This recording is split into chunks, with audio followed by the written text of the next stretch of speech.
questions necessarily leads to a superficial impact?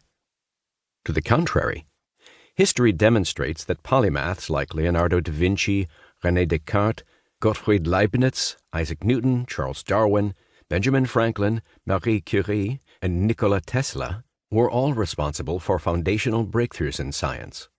Recognizing the added value of the Fox strategy, I was motivated to bring together astronomers, physicists, mathematicians, and philosophers under the interdisciplinary umbrella of the Black Hole Initiative at Harvard University.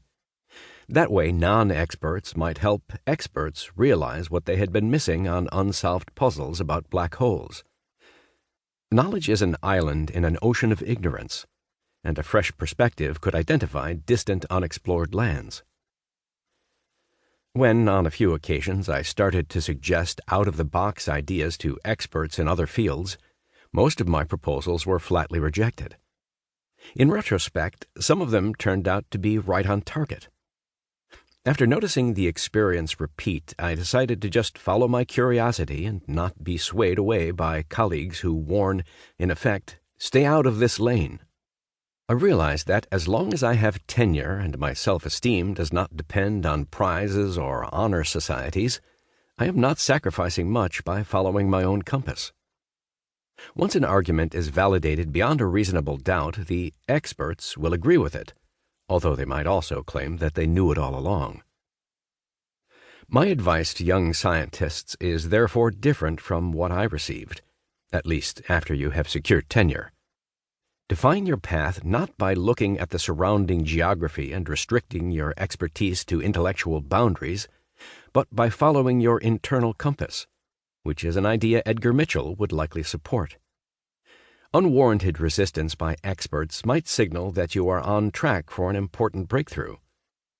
In the end, wearing early rejection as a badge of honor might give you more pride than any prize awarded to you afterward by the same experts. Edgar Mitchell was unlike most people. Scientist, Navy officer, pilot, moonwalker, and most importantly, explorer. We could use more people in the world like him, willing to push boundaries. As Galileo reasoned after looking through his telescope, in the sciences, the authority of 1,000 is not worth as much as the humble reasoning of a single individual, to which I would add the footnote that sometimes Mother Nature is kinder to innovative ideas than people are. Avi Loeb, chair of Harvard's Department of Astronomy, founding director of Harvard's Black Hole Initiative, and director of the Institute for Theory and Computation. View from the Velvet Blackness. An Inspiration. 1. In January of 1971, I boarded a spacecraft and traveled to an airless world of brilliant clarity.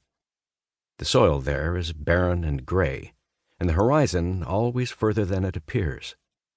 It is a static world that has only known silence. Upon its landscape, human perspective is altered. During the 15 years prior to the moment my friend Alan Shepard and I opened the door to the lunar module and descended the ladder to the dusty surface of the moon, my days had progressed more or less as I'd planned.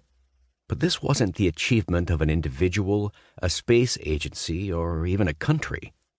This was rather the achievement of our species, our civilization. Life had come a long way since it first sprang from the Earth's rock and water.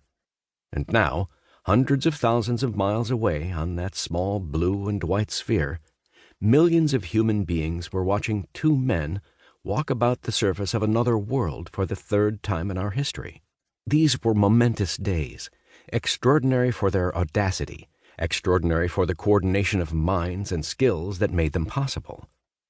A lot of hard work by some of the most brilliant men and women on the planet had culminated in making us a spacefaring species.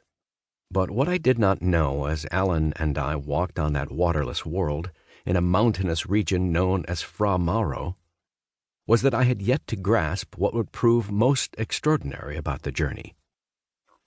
It wasn't until after we had made rendezvous with our friend Stu Rusa in the Kitty Hawk command module and were hurtling Earthward at several miles per second that I had time to relax in weightlessness and contemplate that blue...